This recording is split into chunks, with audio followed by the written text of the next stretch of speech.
Hey there, my friend. This is Miss B Finance One-on-One. So, today we are going to talk about what you should be looking at when you are investing. I know right now you're probably overwhelmed. People are telling you, put money in this circle, put money in this credit union, put money in this stock or bitcoins, and it's really overwhelming. Shh.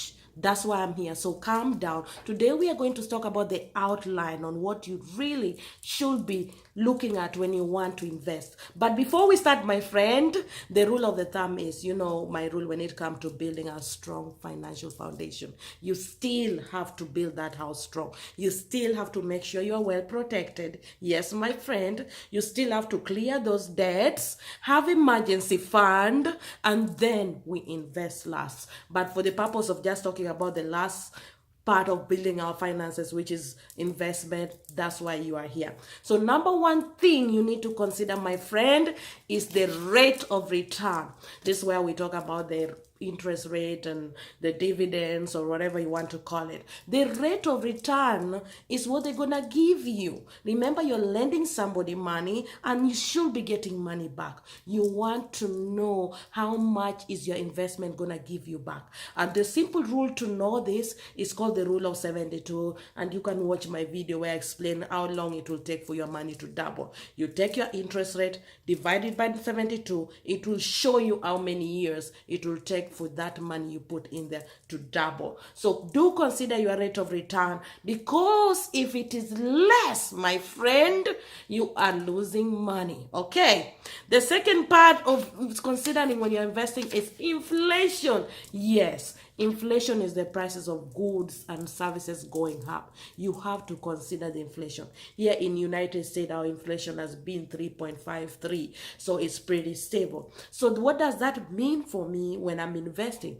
I'm always going to look for interest rate or rate of return that can beat that inflation. You're not going to invest in the bank that give you 0% when I've already told you the inflation is at 3%. No, my friend, you will be losing money. So you need to consider the inflation rate. If you're in Kenya, it's about 10% or 8%. You need to get always the rate of return that is higher than the inflation that you're currently living in. The third thing you need to consider is the exit plan of whatever investment vehicle you're going to be using. And this exit plan mean, okay, if I were to take money tomorrow, how much are they going to charge me? If I were to take my money, is there going to be tax consequences? My friend, you need to look at your exit plan when you want to leave that. What happens? And sometimes people go into stuff like annuities and they don't consider surrender charges, or they don't consider when they buy land, what is the exit plan if they don't finish paying up? Does that mean you lose all the money? So you need to look at your exit plan. If you were to leave that investment vehicle, what exactly is Uncle Sam gonna take from you? The taxes.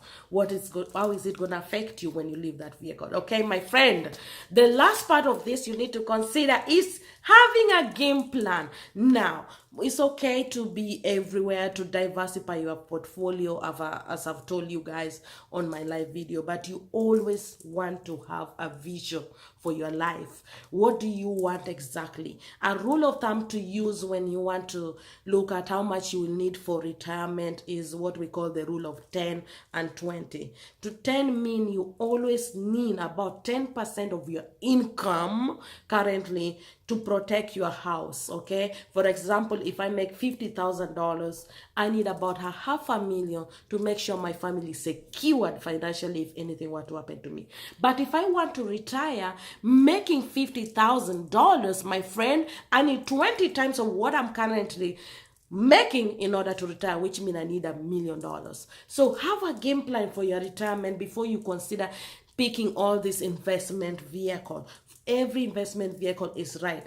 The question is it right for you? Remember, my friend, again, as I've always tell you, speculation is not investing. So this is Miss B Finance One-on-One. If you love this video, please give me back some comment below and do me a favor, my friend. 2 favors. Do share this video and do subscribe to my YouTube at Betty Achapa, my website at Betty Achapa. Come back to part 2 of this video where we're going to be talking about now, where should you be putting your money? Now, that's the second part of this video, and I hope to see you back. Thank you guys, and see you all at the top.